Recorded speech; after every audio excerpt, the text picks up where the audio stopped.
سلسلہ ہدایت قرآن، سنت اور اہل بیت علیہم السلام میں خوش آمدید۔ تو آج ہم قرآن کی 37ویں سورت صافات کا جائزہ لے رہے ہیں۔ یہ ایک مکی سورت ہے اور اس کی 182 آیات ہیں، اور اس کی ترتیب وہ ایک طرح سے ایک کائناتی کورٹ روم ڈرامہ جیسی ہے۔ اچھا، کورٹ روم ڈرامہ؟ جی، مطلب اس میں گواہ بھی ہیں، الزامات بھی اور تاریخی ثبوت بھی، اور پھر آخر میں ایک حتمی فیصلہ۔ تو چلیں اس دلچسپ ترتیب کو سمجھنے کی کوشش کرتے ہیں۔ سورت کا آغاز ہی بڑا ڈرامائی ہے، کچھ قسموں کے ساتھ۔ والصافات صفا فالزاجرات زجرا فالتالیات ذکرا، یعنی قسم ہے ان کی جو صف باندھے کھڑے ہیں، پھر ان کی جو سختی سے ڈانٹتے ہیں، اور پھر ان کی جو ذکر کی تلاوت کرتے ہیں۔ یہاں غالباً فرشتوں کے منظم گروہوں کی بات ہو رہی ہے، جو اللہ کے احکامات پر عمل کرنے کے لیے ہر وقت تیار رہتے ہیں۔ تو یہ قسمیں ایک طرح کی تمہید ہیں؟ بالکل، ایک تمہید اس بات کی جو آگے کہا جا رہا ہے وہ بہت بہت اہم ہے۔ اور جو بات کہی جا رہی ہے وہ یہ ہے کہ ان الہکم لواحد، یعنی یقیناً تمہارا معبود ایک ہی ہے۔ جی، یعنی قسموں کے ذریعے پہلے ذہن کو تیار کیا گیا اور پھر ایک بنیادی حقیقت بیان کر دی گئی۔ بالکل، اور اس کے فوراً بعد اللہ تعالیٰ اپنی تخلیق کی خوبصورتی بیان کرتا ہے کہ اس نے نچلے آسمان کو ستاروں سے سجایا ہے۔ اور یہ بات اس لیے بھی دلچسپ ہے کہ اس دور کا جو بطلیموسی نظریہ تھا، اس کے مطابق ستارے تو سب سے اونچے آسمان پر ہوتے تھے۔ یعنی قرآن یہاں ایک ایسی بات کہہ رہا تھا جو اس وقت کی ایکسیپٹڈ سائنس کے خلاف تھا۔ جی ہاں، اور یہ صرف سجاوٹ نہیں ہے۔ صحیح۔ اگلی ہی آیت میں اس کا ایک اور مقصد بھی بتایا گیا ہے، وَحِفْظًا مِّن كُلِّ شَيْطَانٍ مَارِد، یعنی ہر سرکش شیطان سے حفاظت کے لیے۔ گویا یہ ستارے ایک اسپرچول ڈیفense سسٹم کا حصہ ہیں؟ آپ کہہ سکتی ہیں۔ اور جو شیطان عالم بالا کی باتیں سننے کی کوشش کرتا ہے، اس کا پیچھا ایک شہاب ثاقب کرتا ہے، ایک دہکتا ہوا شعلہ۔ یہ شہاب ثاقب والا معاملہ بڑا دلچسپ ہے۔ کچھ مفسرین اسے لفظی معنوں میں لیتے ہیں کہ ٹوٹتے تارے دراصل ان شیاطین کو مار بھگاتے ہیں، لیکن اس کی کوئی گہری علامتی تفسیر بھی تو ہے نا؟ ہاں، اور وہ بہت خوبصورت ہے۔ علامہ طباطبائی نے تفسیر المیزان میں اس طرف اشارہ کیا ہے۔ اچھا۔ ان کے نزدیک آسمان سے مراد صرف ظاہری آسمان نہیں، بلکہ عالم ملکوت ہے، یعنی روحانی دنیا۔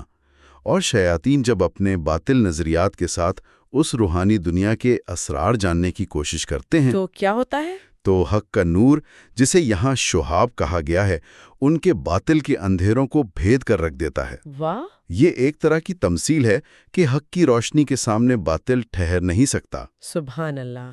یعنی یہ کائنات کے ظاہری نظام کے ساتھ ساتھ ایک روحانی حقیقت کو بھی بیان کر رہا ہے۔ جی، یہ نقطہ سمجھنے کے بعد اب ہم سورت کے اگلے حصے کی طرف بڑھتے ہیں۔ میرا خیال ہے اب بات انسان کی تخلیق اور قیامت پر ہو رہی ہے۔ جی، اب منظر بدلتا ہے اور مشرکین مکہ سے ایک سوال پوچھا جاتا ہے، فَاسْتَفْتِهِمْ أَهُمْ أَشَدُّ خَلْقًا أَمْ مَنْ خَلَقْنَا۔ ان سے پوچھو کیا انہیں پیدا کرنا زیادہ مشکل ہے یا ان چیزوں کو جو ہم نے پیدا کیے ہیں؟ یعنی جو خدا اتنے بڑے آسمان اور فرشتے بنا سکتا ہے، اس کے لیے انسان کو مٹی سے بنا کر دوبارہ زندہ کرنا کیا مشکل ہے؟ ظاہر ہے یہ ایک منطقی دلیل ہے، لیکن ان کا رد عمل منطقی نہیں تھا۔ وہ مذاق اڑاتے، معجزات کو جادو کہتے، اور جب نصیحت کی جاتی تو منہ پھیر لیتے۔ اسی لیے قیامت کے دن کو یوم الفصل یعنی فیصلے یا جدائی کا دن کہا گیا ہے۔ بالکل، حق اور باطل کے درمیان جدائی کا دن۔ اور اسی دن ایک موقع پر کہا جائے گا، وَقِفُوهُمْ إِنَّهُمْ مَسْئُولُونَ۔ انہیں روکو، ان سے سوال کیا جانا ہے۔ جی، یہ آیت بہت اہم ہے۔ آخر کس چیز کے بارے میں سوال ہوگا؟ ظاہر ہے اعمال اور عقائد کے بارے میں تو ہوگا ہی، لیکن کیا کوئی خاص سوال بھی ہے جس کی طرف اشارہ کیا جا رہا ہے؟ جی، اس پر مفسرین نے بہت بات کی ہے۔ ایک بہت ہی اہم روایت ہے جو اہل سنت اور شیعہ دونوں مکاتب فکر کی کتابوں میں ملتی ہے۔ اچھا؟ وہ یہ بتاتی ہے کہ ایک خاص سوال ولایت علی ابن ابی طالب علیہ السلام کے بارے میں ہوگا۔ ولایت علی؟ جی، شیعہ مکتب فکر میں اس کی تشریح یہ ہے کہ یہاں ولایت سے مراد صرف محبت یا دوستی نہیں، بلکہ پیغمبر اکرم صلی اللہ علیہ وآلہ وسلم کے بعد حضرت علی علیہ السلام کی روحانی، علمی اور اجتماعی رہبری کو تسلیم کرنا ہے۔ تو یہ اکاؤنٹیبلٹی کا ایک بہت بڑا معیار ہے۔ جی، اس کے بعد سورت میں ہمیں اہل دوزخ اور اہل جنت کے حالات کا ایک تقابلی جائزہ ملتا ہے۔ جی، دوزخ میں لوگ ایک دوسرے کو الزام دے رہے ہوں گے۔ جی ہاں، پیروکار اپنے گمراہ کرنے والے لیڈروں سے کہیں گے تم تو ہمارے پاس خیر خواہی کا روپ دھار کر آتے تھے، اور لیڈر وہ صاف مکر جائیں گے، کہیں گے تم خود ہی ایمان لانے والے نہیں تھے، ہم نے تم پر کوئی زور زبردستی نہیں کی تھی، تم خود سرکش تھے۔ اس میں تو ایک بڑا سبق ہے کہ انسان اپنی گمراہی کا ذمہ دار بالآخر خود ہے۔ جی، دوسروں پر الزام ڈالنے سے کچھ حاصل نہیں ہوگا، اور اس کے بالکل برخلاف اہل جنت کی کیفیت ہے۔ ان کا تعارف عباد اللہ المخلصین یعنی اللہ کے چنے ہوئے یا خالص بندوں کے طور پر کرایا گیا ہے۔ یعنی وہ لوگ جنہیں اللہ نے شرک اور نفسانی خواہشات سے پاک کر دیا ہو۔ بالکل، ان کے لیے نعمتیں ہیں، عزت ہے، اور وہ آمنے سامنے تختوں پر بیٹھے ہوں گے۔ وہاں ایک جنتی کا قصہ بڑا سبق آموز ہے۔ وہ اپنے ساتھیوں سے کہے گا، میرا دنیا میں ایک دوست تھا جو مجھ سے پوچھتا تھا کہ کیا تم واقعی مانتے ہو کہ مرنے کے بعد ہمیں دوبارہ اٹھایا جائے گا اور حساب کتاب ہوگا؟ یہ تو آج بھی بہت سے لوگ سوچتے ہیں۔ تو پھر کیا ہوتا ہے؟ وہ جنتی جہنم میں جھانک کر دیکھے گا اور اسے اپنا وہی دوست آگ کے بیچ میں نظر آئے گا۔ اللہ اکبر! وہ اسے دیکھ کر کہے گا، تاللہی ان کتا لتردینی ولولا نعمت ربی لکنت من المعذرین۔ خدا کی قسم، تم تو مجھے بھی تقریباً برباد ہی کر چکے تھے، اور اگر میرے رب کی نعمت یعنی ہدایت نہ ہوتی تو میں بھی آج تمہارے ساتھ حاضر کیا جاتا۔ یہ لمحہ کتنا خوفناک اور سبق آموز ہے۔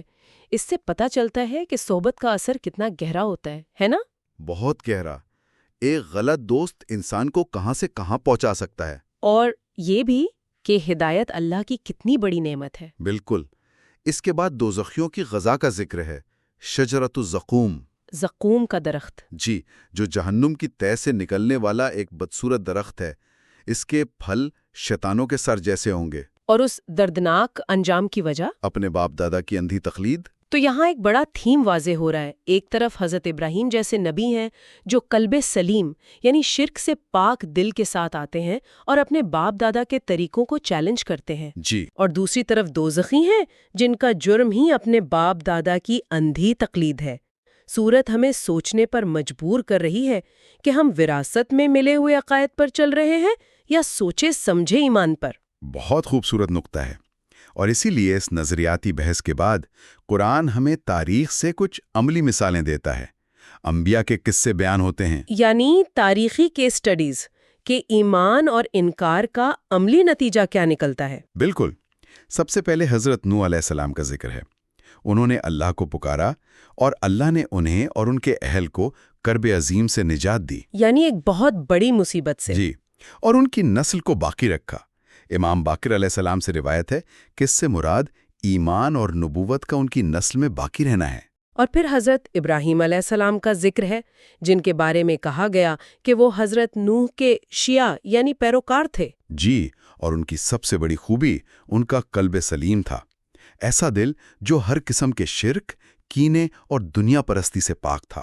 اسی پاکیزہ دل کی وجہ سے انہوں نے بتوں کو توڑا اور پوری قوم کے خلاف کھڑے ہو گئے۔ اور پھر ان کی وہ عظیم آزمائش آتی ہے جب انہیں خواب میں اپنے بیٹے کو قربان کرنے کا حکم ملتا ہے۔ جب وہ اپنے بیٹے سے اس کا ذکر کرتے ہیں تو بیٹے کا جواب سنیں، یا بتی فلم تومر ستجدنی انشاءاللہ من الصابرین۔ ابا جان، آپ کو جو حکم دیا جا رہا ہے اسے کر گزاریے، انشاءاللہ آپ مجھے صبر کرنے والوں میں سے پائیں گے۔ سبحان اللہ! یہ باپ اور بیٹے دونوں کی طرف سے تسلیم اور رضا کی انتہا ہے۔ اور اسی تسلیم و رضا کے نتیجے میں اللہ نے اس قربانی کو ایک ذبح عظیم سے بدل دیا۔ اکثر اسلامی روایات کے مطابق وہ بیٹے حضرت اسماعیل علیہ السلام تھے۔ جی ہاں۔ یہ واقعہ صرف ایک تاریخی قصہ نہیں بلکہ اس بات کی علامت ہے کہ جب انسان اللہ کے حکم کے آگے اپنا سب کچھ قربان کرنے کو تیار ہو جاتا ہے تو اللہ اس کی چھوٹی سی قربانی کو بھی عظمت بخش دیتا ہے۔ بالکل۔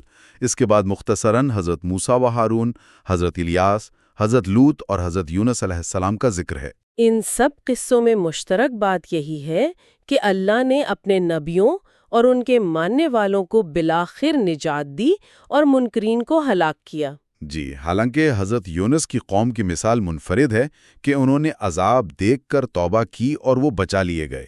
ان تمام تاریخی مثالوں کے بعد میرا خیال ہے سورت واپس اپنے ابتدائی موضوع پر آتی ہے۔ جی، یعنی مشرکین کے غلط عقائد کی تردید پر اب آخری دلائل دیے جا رہے ہیں۔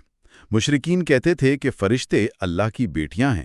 قرآن ان کی اپنی منطق سے انہیں جواب دیتا ہے۔ الربک البنات ولہم البنون، کیا تمہارے رب کے لیے بیٹیاں اور تمہارے لیے بیٹے؟